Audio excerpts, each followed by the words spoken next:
আসসালামু আলাইকুম। আপনারা দেখতে পাচ্ছেন আমার পিছনে হচ্ছে ঘাসের জমি। তো আমি মূলত হচ্ছে যে কাঁচি দিয়ে হচ্ছে ঘাস কাটতে আসছি।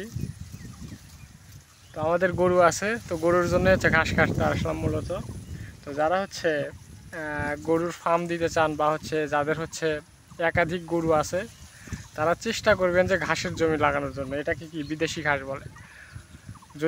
যদি আপনি কিনে খাওয়ান, তাহলে কিন্তু আপনি কখনোই গরু মানে লালন পালন করে পোষাইতে পারবেন না।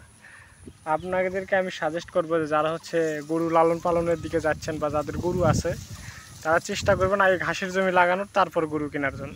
নাহলে কিন্তু ঘাস যদি কিনে খাওয়াতে যান, আপনি কিন্তু কখনোই হচ্ছে পোষাতে পারবেন না।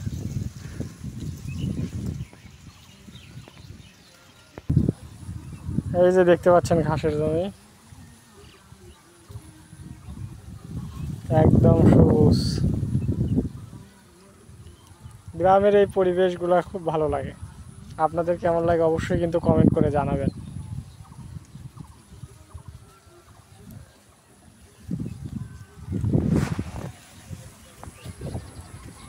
তো আজকে এই পর্যন্তই, সবাই ভালো থাকবেন। আসসালামু আলাইকুম।